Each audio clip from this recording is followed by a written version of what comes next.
அப்ப சொல்லும்போது சொன்னீங்க, எனக்கு லைஃப்ல யாருமே இல்ல அப்படின்னு. அம்மா, அப்பா என்ன ஆச்சு அத பத்தி? சின்ன வயசுல இருந்து அப்பா இல்ல, அம்மா மட்டும் தான். அம்மாவுமே வந்து 19 இயர்ஸ் இருக்கும்போது அவங்களோட வாழ்க்கையை தேர்ந்தெடுத்து அவங்க போனாங்க. ஏதாவது ஒரு கட்டத்துல அம்மாவை மீட் பண்ண சிச்சுவேஷன் நடந்துச்சா? நீங்க பார்த்தீங்களா எங்கேயாவது? பார்த்திருக்கேன். ஆனா எந்த விதத்தையும் டிஸ்டர்ப் பண்ணணும்னு நினைச்சது கிடையாது. ஒரு வந்து உங்ககிட்ட பேசல. நிறைய வாட்டி பேசுறதுக்குலாம் முயற்சி பண்ணியிருக்கேன். எல்லாமே எல்லா குழந்தைங்க மாதிரியும் நம்மளுக்கும் ஒரு ஆசைபாசம் இருக்கும்ல, அதனால ஒரு வேளை நம்மளை சேர்த்துப்பாங்களோ அப்படின்லாம் நினைச்சிருக்கேன். அது நடக்கல. இன்னைக்கு வந்து நாங்க எல்லாரும் பட்டர்ஃப்ளை ரொம்ப கொண்டாடுறோம் உங்களை. பட் ஸ்டில் அது எப்படி அங்கெல்லாம் கடந்து வந்தீங்க ஒரு விஷயம்? என்ன கடந்து வர்றது என்ன ரொம்ப கடினமா இருக்கும். சும்மா ஈஸி. நான் வேணா அந்த பேட்டிக்கு வேணா உங்ககிட்ட வேணா ரொம்ப டெய்லியும் அழுக இருக்கும், டெய்லியும் வந்து ஒரு தனிமை இருக்கும், எதுக்கடா பிறந்தேன்னு இருக்கும். ஒரு வேளை நம்ம இறந்துட்டா யார் வந்து அதை வெளியில சொல்லுவா? ஸ்டில் நம்மளுக்கு ஒருத்தங்க வேணும் அப்படின்னு ஒரு இது இருக்குங்க. இருக்கும், கண்டிப்பா இருக்கும். அது எல்லா பெண்களுக்குமே இருக்கிறது தானே. எனக்குமே ஒருத்தவங்களை கல்யாணம் பண்ணிக்கிட்டா நல்லா தான் இருக்கும், சந்தோஷமா இருக்கலாம் அப்படின்னு தோணுது. பட் ஆச்சி மசாலா எந்த சமையலும் ருசி தேடும் ரகசியம் 20 ரூபாய்.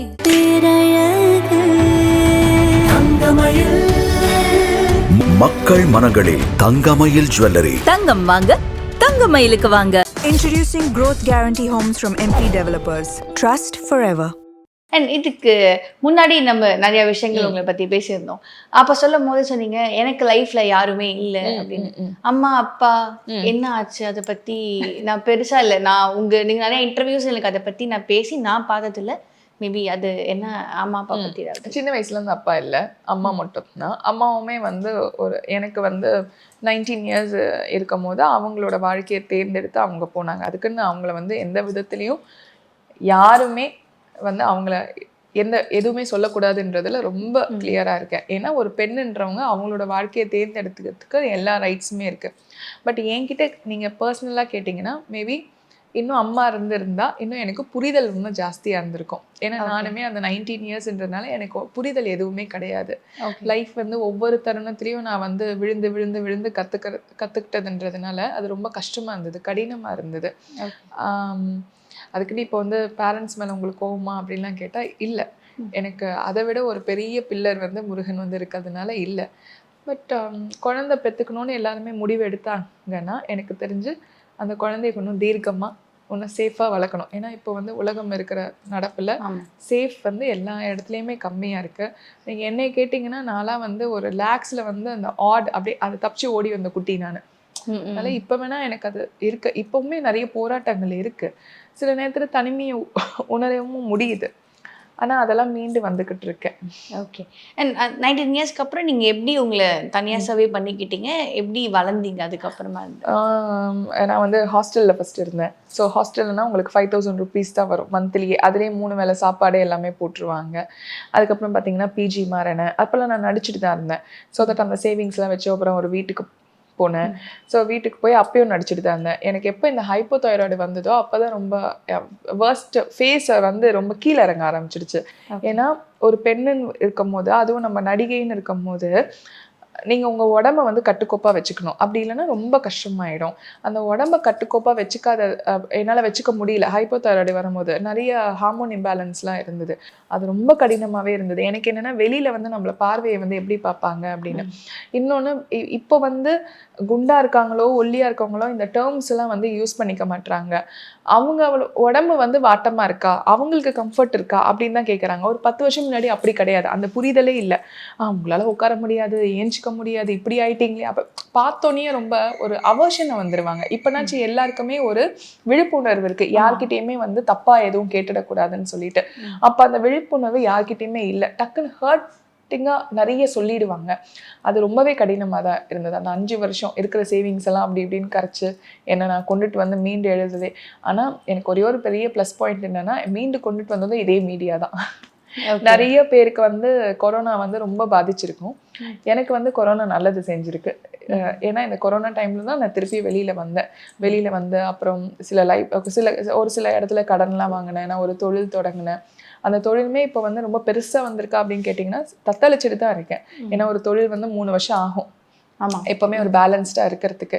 பட் தத்தளிச்சுட்டு தான் இருக்கேன். ஆனா ஒரு நாள் கண்டிப்பா எல்லாமே நல்லபடியா நடந்துரும்ன்ற அந்த ஒரு நம்பிக்கை இருக்கு. ஏதாவது ஒரு கட்டத்துல அம்மாவை மீட் பண்ண சிச்சுவேஷன் நடந்துச்சா? நீங்க பாத்தீங்களா எங்கேயாவது?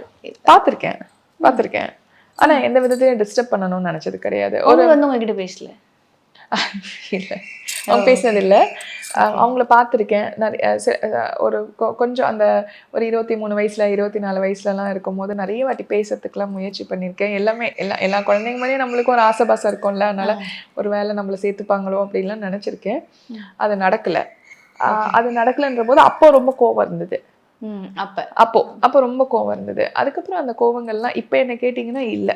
ஒருவேளை இப்போ நான் மீட் பண்ணலாம் அவங்க மேலே எனக்கு கோவங்கள்லாம் இருக்காது. ஏன்னா நிறைய விஷயத்தை தாண்டி வந்துட்டேன் லைஃப்பில். வந்து ஒரு பெண்ணா நிறைய கரடு முரடான பாதையெல்லாம் நான் தாண்டி வந்துட்டேன். அதனால அந்த கோபங்கள் எனக்கு இல்லை, பட் வருத்தம் இருக்கு. தனியாக வந்து சர்வே பண்ணுறது அப்படிங்கிறது இட்ஸ் நாட் ஈஸி. நம்ம ஜென்ரலாக சொல்லும் போது கூட அது ரொம்ப கஷ்டமாக இருக்கும். அதுவும் மீடியா ஃபீல்டில் இருக்கும். அண்ட் மக்கள் பார்க்குற விதமும் டிஃப்ரெண்ட்டாக இருக்கும். நிறைய விஷயம் சொல்லுவாங்க. ஆண்களோட பார்வை வந்து ஒரு பெண் தனியாக இருக்கும்போது வித்தியாசமாக இருக்கும் அப்படிலாம் சொல்லுவாங்க. நீங்கள் அதெல்லாம் எப்படி வந்து கடந்து வந்தீங்க? அண்ட் இன்னைக்கு வந்து நாங்கள் எல்லாரும் பட்டர்ஃப்ளை ரொம்ப கொண்டாடுறோம் உங்களை, பட் ஸ்டில் அது எப்படி அங்கெல்லாம் கடந்து வந்தீங்க ஒரு விஷயம்? என்ன கடந்து வர்றது என்ன ரொம்ப கடினமா இருக்கும். ரொம்ப ஈஸி. நான் வேணா அந்த பேட்டிக்கு வேணா உங்ககிட்ட வேணா ரொம்ப அப்படி வந்துட்டேன் இப்படி வந்துட்டேன் அப்படிலாம் ஒண்ணுமே வரல. டெய்லியும் அழுக இருக்கும், டெய்லியும் வந்து ஒரு தனிமை இருக்கும், எதுக்கடா பிறந்தேன்னு இருக்கும். அப்புறம் வந்து இப்போ நம்ம என்ன சாதிக்க போறோம் அப்படின்னு இருக்கும். இல்லை ஒரு வேளை நம்ம இறந்துட்டா திடீர்னு நம்மளோட மைண்டு வந்து இல்லை நம்ம இன்னைக்கு போயிடலாம் அப்படின்னு நினச்சி இறந்துட்டா யார் வந்து அதை வெளியில சொல்லுவா அப்படின்ற அந்த இருக்கும். வலிகள் நிறைய இருக்கும். அப்புறம் ஏக்கங்கள் நிறைய இருக்கும். மற்றவங்களெல்லாம் பார்க்கும்போது இவங்க லைஃப்லாம் ரொம்ப நல்லா இருக்கே, இதில் ஒரு பார்ட் ஆஃப் த லைஃப் எனக்கு கிடைச்சா சந்தோஷமாக இருக்குமே அப்படின்னு. இப்போ ஃபார் எக்ஸாம்பிள் நீங்கள் இப்போ உங்கள் குழந்தையோட ஒரு பிக்சர் வச்சுருக்கீங்கன்னு நினச்சிக்கோங்க. இப்போ நான் அதை பார்க்கும்போது எனக்கு ஒரு ஏக்கமாக இருக்கும். இப்போ இருக்கான்னு கேட்டிங்களா? இப்போலாம் எனக்கு சந்தோஷமாக தான் இருக்குது. பட் அந்த ஒரு பீரியட் ஆஃப் டைமுக்கு நீங்கள் வரும்போது ரொம்ப கஷ்டமாக இருக்கும். ஒரு அப்பா அம்மா குழந்தைய கையில் பிடிச்சிட்டு போகும்போது அதெல்லாம் பார்க்கும்போது ரொம்ப வலிகளாக இருக்கும். ஆனால் ஒரு சில பேருக்கு ஒவ்வொரு லைஃப் இருக்கும். அதை வந்து நம்மளால் மாற்ற முடியாது. நிறைய பேருக்கு மாறிக்கிட்டே தான் இருக்கும். எனக்கு இப்படி ஒரு லைஃபு, பட் அதுலேருந்து நான் எப்படி என்னை வெளியில் கொண்டுட்டு வரதில் தான் இருக்குது. இங்கே யாருமே வந்து ஸ்டார்டிங்கில் எப்படி இருந்தீங்க, எப்படி ஆனாங்க, எவ்வளோ கஷ்டப்பட்டாங்க அப்படிலாம் யாருக்கும் தெரிய போகிறது இல்லை.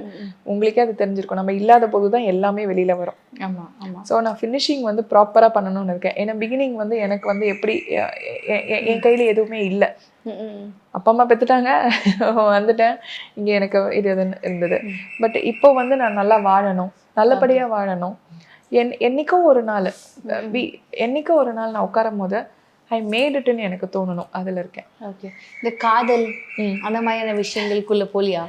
ஏன்னா கண்டிப்பா ஒரு விஷயம் இருக்கும், நம்மளுக்கு ஒரு சின்ன சப்போர்ட் இல்லை அப்படிங்கும் போது காதல் மாதிரி ஒரு சப்போர்ட் இருந்தால் பெஸ்ட்டாக இருக்கும் அப்படின்னு தோணும். அந்த மாதிரி காதல் எதுவும் ரிலேஷன்ஷிப்பில் இருந்திருக்கேன். பட் மேபி அது கரெக்டாக வரல, புரிதல் இல்லாமல் இருந்திருக்கேன். இப்போ திருப்பி ரிலேஷன்ஷிப்பில் போகணுமா அப்படின்னு நீங்கள் கேட்டிங்கன்னா இப்போதைக்கு ஆஸ் ஆஃப் நம்ம அந்த ஐடியா இல்லை. பட் ஸ்டில் நம்மளுக்கு ஒருத்தங்க வேணும் அப்படின்னு ஒரு இது இருக்கும்ல? இருக்கும், கண்டிப்பாக இருக்கும். அது எல்லா பெண்களுக்குமே இருக்கிறது தானே. எனக்குமே ஒருத்தவங்களை கல்யாணம் பண்ணிக்கிட்டா நல்லா தான் இருக்கும், சந்தோஷமாக இருக்கலாம் அப்படின்னு தோணுது.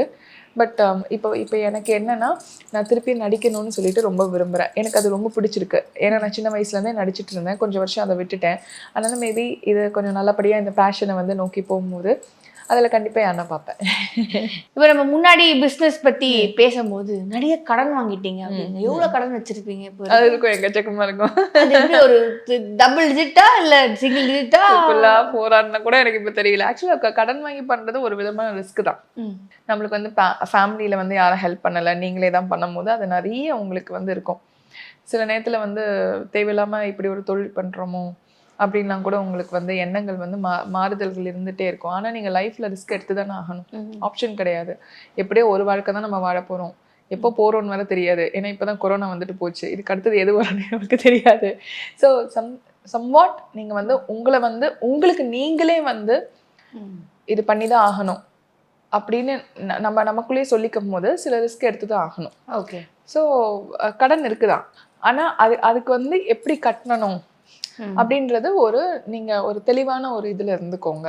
பட் கஷ்டமா தான் இருக்கும். ஒரு ஃபேமிலி பேக்ட்ராப் இல்லைன்னா ரொம்ப கஷ்டமா இருக்கும். இப்போ ஒரு வேளை நம்மளுக்கு அப்பா அம்மா எல்லாம் சேர்த்து வச்சுட்டு போயிருக்காங்க, தாத்தா பாட்டி சேர்த்து வச்சுட்டு போயிருக்காங்கன்னா அது வந்து டிஃப்ரெண்ட் ஸ்டோரின்னு வச்சுக்கோங்க.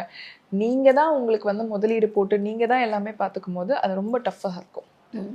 அண்ட் ஏன் இந்த பிஸ்னஸ் ஆரம்பிக்கணும்னு நினைச்சீங்க? எவ்வளோ பிஸ்னஸ் இருக்கு, ஒரு சாரி இருக்கு, இல்ல வந்து லைக் வேற ஏதாவது ஒரு பிஸ்னஸ், ஒரு ரெஸ்டாரண்ட், ஏன் அதெல்லாம் இல்லாம ஏன் டிவைன் பக்கம் உங்களோட பிஸ்னஸ் வந்துச்சு? நான் வந்து முருகரை பத்தி நிறைய பேசிட்டு இருந்தேன்டா. அப்போ வந்து ஒருத்தவங்க வந்து முருகன் சிலையை கொடுத்து அவங்கள வந்து ப்ரமோட் பண்ண சொல்லியிருந்தாங்க. அது என்ன ஆயிடுச்சு, ஃபேக்காக நிறைய பேஜில் எடுத்து போட்டு நான் ஏதோ சேல்ஸ் பண்ணுற மாதிரி போட்டிருந்தாங்க.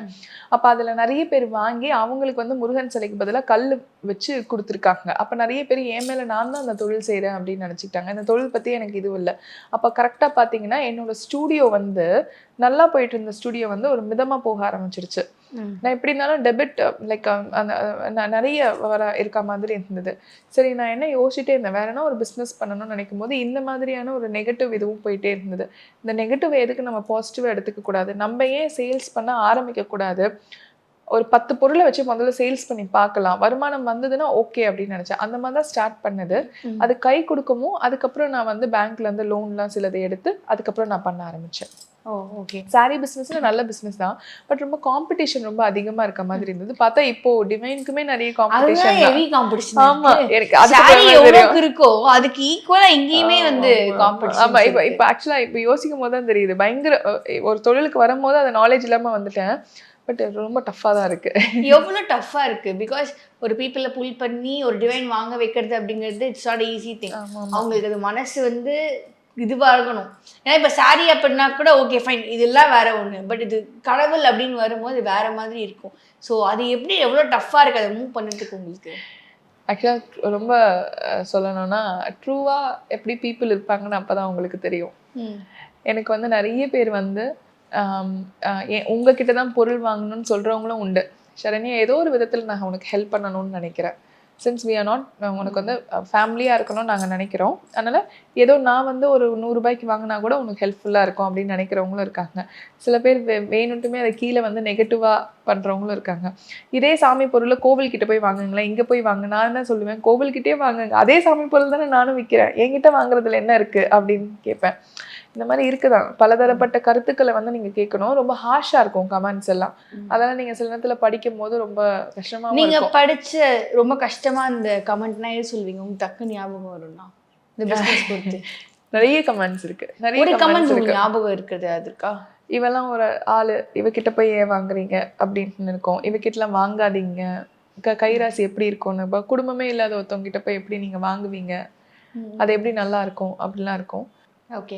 அண்ட் வந்து இதெல்லாம் மீறி அதாவது ஒரு பிஸ்னஸாக பார்க்காம இப்போ நம்ம பர்சனல் லைஃப்பை வந்து கீழே கமெண்ட்ஸாக பண்ணதா இருக்கட்டும், இல்லை நம்ம நடிச்சதுல வந்து நம்ம சில ட்ரெஸ்ஸஸ் போட்டிருப்போம், அந்த ட்ரெஸ்ஸை கொண்டு வந்து இங்க போஸ்ட் கீழே போடுறதா இருக்கட்டும், இப்படி நடிச்சவர்கிட்ட போய் நம்ம வாங்குறோமா அப்படிலாம் இருக்கும்போது லைக் ஸ்டில் அது வந்து உங்களுக்கு ஒரு ஹர்ட் அப்படி இருக்குமா, இல்லை என்ன பண்ணுவீங்க அந்த மாதிரி கமெண்ட்ஸ்லாம்? ஏன்னா நான் பார்த்தேன் ஒரு ஃபோட்டோ உங்களோட அந்த நீங்க நடிச்சத போட்டு அந்த போட்டோ போட்டு கமெண்ட் பண்ணியிருந்தாங்க. அப்படியா? ஓ ஓகே, நான் இத பார்க்கல, சீரியஸா பார்க்கல அந்த போட்டோவை. ஓகே. சோ அதுக்கு லைக் உங்க பதில் என்னவா இருக்கும் அது அந்த போட்டோவா? ஆமா, நான் அதெல்லாம் நான் வந்து கிளாமரா நடிச்ச ஆளு தான். நான் உனக்கு கிளாமரா நடிக்கலன்னு உங்களுக்கு சொல்லலை. என்னோட தொழில் வந்து நான் நடிக்கிறதா. சின்ன வயசுல இன்ஃபேக்ட் நான் வந்து 4 இயர்ஸ்ல இருந்து நடிச்சு வந்துட்டு இருக்கேன். அதனால நான் நடிக்கிறதா. இதுக்கும் கிளாமரா நடிக்கிறவங்க சாமி கும்பிடக்கூடாதுன்னு எதனாச்சும் இருக்கா? எதுவுமே கிடையாது. என்கிட்ட பொருள் வாங்கக்கூடாதுன்னு இருக்கா? எதுவுமே கிடையாது. நான் வந்து இங்க யார்கிட்டயும் வந்து பொய்யா ஒரு ஏமாத்தி ஒரு சாமானை வாங்கவே சொல்லலையே. இருக்கிறபடி நான் சொல்லிடுறேன். உங்களுக்கு விருப்பமா இருந்தா தான் நீங்க அதை வாங்க போறீங்க. ஸோ எந்த விதத்துலயும் அது ஒன்றும் கிடையாது.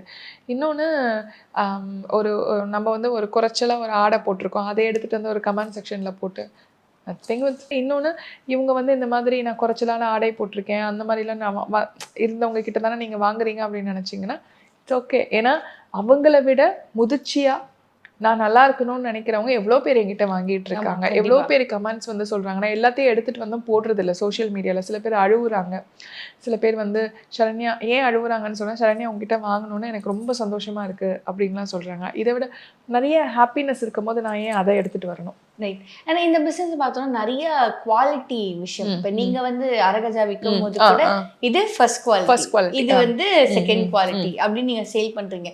ஸோ இந்த பிசினஸ் பார்க்கும்போது நிறைய குவாலிட்டி வேரியேஷன்ஸ் வந்துகிட்டே இருக்கும். ஸோ இதெல்லாம் நீங்க எப்படி பார்த்து வாங்குறீங்க?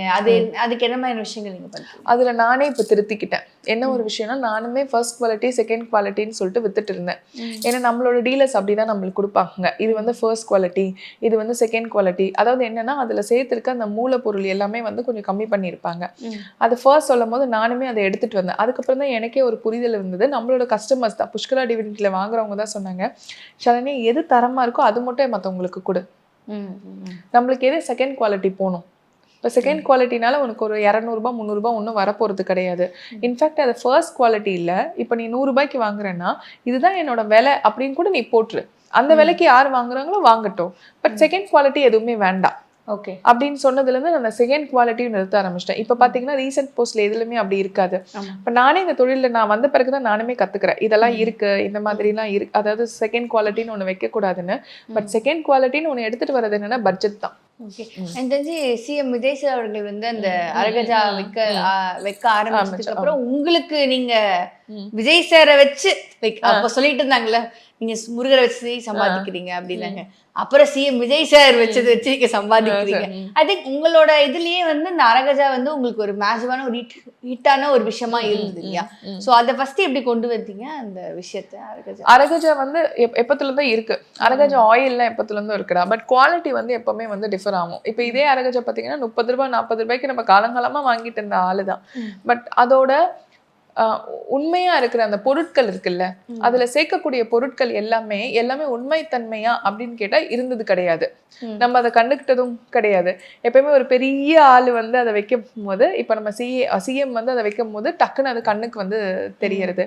அவர் அரகஜான்னு இல்லை, அவர் திருச்செந்தூருக்கு போய் வச்ச மை அது. அப்புறம் நிறைய பேர் வந்து எல்லா சுவாமிகளுக்குமே வந்து நம்ம அரகஜா வந்து வைப்பாங்க. அந்த கருப்பு மைன்றது எல்லா சுவாமிகளுக்குமே வைப்பாங்க. அது வந்து இன்னும் வெளிப்படையா தெரிய ஆரம்பிச்சது. ஓகே, நிறைய பேர் யூஸ் பண்றாங்க அப்படின்னு சொல்லிட்டு வைக்கிறதுனால நிறைய நேர்மறை சிந்தனைகளுமே நிறைய ஏற்படுறது. இப்ப நானுமே அரகஜா யூஸ் பண்றேன். அது என்ன பெனிஃபிட் ஆக்சுவலி யூஸ் பண்றதுல? இப்போ நம்மளுக்கு வந்து சிந்தனைகள் வந்து மாறுபட்டுக்கிட்டே இருக்கும். யூஸ்வலா இப்போ இந்த அரகஜால வந்து சேர்க்கக்கூடிய மூலிகை இருக்குல்ல, நம்மளுக்கு வந்து மூலிகை வந்து பொய்ன்னு யாருமே சொல்ல முடியாது. உங்களுக்கு நல்லா தெரியும், மூலிகைனால நம்ம ஆயுர்வேதிக் இந்தியான்னு நம்ம எடுத்துக்கிட்டாலே நிறைய மூலிகை சார்ந்துதான் நம்ம வந்திருக்கோம். இப்போ சளின்னு இருக்கும் போது திடீர்னு நம்ம என்ன பண்ணுவோம், சில மூலிகை எல்லாம் போட்டு நம்ம குடிச்சோம்னா அந்த சளி வந்து இது பண்ற மாதிரி அரகஜாலையும் சேர்க்கப்படுற நிறைய மூலிகை வந்து சிந்தனையை வந்து ஒருமுகமாக்குது. அந்த வாசனை வந்து நம்மள வந்து ஒரு நிதானத்துக்கு வச்சிருக்கு. அப்புறம் ஒரு தெய்வீக தன்மை வந்து எப்பவுமே இருந்துகிட்டே இருக்கு, ஒரு ப்ரொடெக்ஷன் இருந்துகிட்டே இருக்கு, திருஷ்டி வராம இருக்குன்றது வந்து நம்ம சொல்றோம். அது நம்பிக்கையா இருந்தா மட்டும் வாங்கிக்க சொல்றோம். எப்பவுமே ஒரு பொருள் நம்ம யூஸ் பண்ணும் போது நம்பிக்கை இல்லைன்னா வேண்டாம், இது ஏதோ ஒரு மேஜிக்னு நினைச்சீங்கன்னா அது வேண்டாம் அப்படின்னு நம்ம சொல்றோமே தவிர்த்து, மேபி அதை சிஎம் சார் வச்சோன்னா அது ஒரு என்ஹான்ஸ் கிடைச்சிருச்சு. அப்புறம் ஆப்வியஸா இப்ப சிஎம் சார் வைக்கும்போது நம்மளும் அப்படிதானே, வியாபாரம் நம்ம வெளியில வரும்போது சிஎம் சார் வச்சிருக்காரு நீங்களும் வேணா வாங்கிக்கோன்னு சொல்லுமே தவிர்த்து அது எந்த விதத்துலயும் ஏமாத்தல. ஓகே தான். அண்ட் வந்து இன்னொரு ப்ராடக்ட் உங்களுக்கு ரொம்ப ஃபேமஸ் அப்படின்னா எதை நீங்க சொல்லுவீங்க? நான் எனக்கு அரகஜா நீங்க நிறைய நான் பார்த்திருக்கேன், உங்களோட ஃபேமஸ் இன்னொன்னு எது சொல்லுவீங்க? எங்ககிட்ட வந்து இப்போ முருகர் சிலையெல்லாம் வாங்கும் போது இப்போ பாலிரேசன்னு சொல்லுவோம். பாலிரேசன்ன்றது ஒரு விதமான மெட்டீரியல். நிறைய பேர் வந்து பிராஸ் வந்து அவங்களோட அஃபோர்ட் பண்ண முடியாது. அப்போ பாலிரேசன் வந்து ஒரு 300 ரூபாய் 400 ரூபாய் 500 ரூபாய். அதுவே முகம் வந்து கலையா இருக்காது சில நேரத்தில். எப்பவுமே வந்து இந்த பாலிரேசன்ல செய்யும் போது முகம் வந்து கலையா வராது, வடிவா வந்து வராது. பட் நம்ம வந்து எடுத்துட்டு வர்றது டீலர்ஸ் கிட்ட இருந்து வாங்குறதே வந்து முகம் வந்து வடிவா இருக்க மாதிரியே வாங்கிக்கிறோம். அதனால முருகனுக்கு எல்லா சிலைகளும் நம்ம கிட்ட கொஞ்சம் எக்ஸ்ட்ரா ஸ்பெஷலா இருக்கும். நைஸ். அண்ட் இந்த பிஸ்னஸ் எப்படி எடுத்துட்டு போகணும் உங்களுக்கு ஆசை? நெக்ஸ்ட் ஸ்டெப்னா அது எதுவா இருக்கும்? எனக்கு நிஜமாலே ஒரு பெரிய ஸ்டோர் போடணும்னு ஆசை. ஸ்டோர் போட்டு நம்மளோட நிறுவனத்துல நிறைய பெண்களும் ஆண்களும் நிறைய பேர் வேலை செய்யணும்னு ஆசை. மல்டிபிளா நம்ம நிறைய இடத்துல கடை திறக்கணும்னு ஆசை. இதுன்னு கிடையாது, என்னோட டப்பிங் ஸ்டுடியோவுமே வந்து ஒரே தளத்துல எல்லாமே டிஐலேருந்து எல்லாமே கொண்டுட்டு வரணும்னு ஆசை தான். மேபி ஃபியூச்சர்ல அது கண்டிப்பா நடக்கும். Nice and thank you so much. நிறைய விஷயங்கள் இன்னைக்கு வந்து உங்ககிட்ட நான் பேசி தெரிஞ்சுக்கிட்டேன். ரொம்ப ரொம்ப ரொம்ப மனசுக்கு சந்தோஷமா இருக்கு. ரெட் நூல்ல வந்து திருப்பி ஒல்லியா இந்த மேல பேட்டி கொடுத்துட்டு திருப்பியும் இன்னும் கொஞ்சம் எக்ஸ்ட்ரா படங்கள்லாம் சைன் பண்ண இன்னொரு பேட்டி கொடுக்குறேன். சூப்பரா அடுத்த படம் சைன் பண்ணிருக்கீங்களா அடுத்தடுத்து? நீ ப்ரொடியூஸ் பண்ணி நீ அதையும் சொல்லிடு. இது கண்டிப்பா வாய்ப்பு கொடுக்க ஆமா, சொல்லு. யார் யாரெல்லாம் பாக்குறீங்களோ கண்டிப்பா வந்து கேஷ் பண்ணிருங்க. அப்பதான் நாங்க அடுத்த இன்டர்வியூ திருப்பி பேச முடியும். So yes, thank you God, thank you so much, wish you all success. Thank you. மிக்க நன்றி. ஆச்சி மசாலா. எந்த சமையலும் ருசி தேடும் ரகசியம் 20 ரூபாய். பேரழகு தங்கமயில். மக்கள் மனங்களில் தங்கமயில் ஜுவல்லரி. தங்கம் வாங்க தங்கமயிலுக்கு வாங்க. Introducing Growth Guarantee Homes from MP Developers. Trust forever.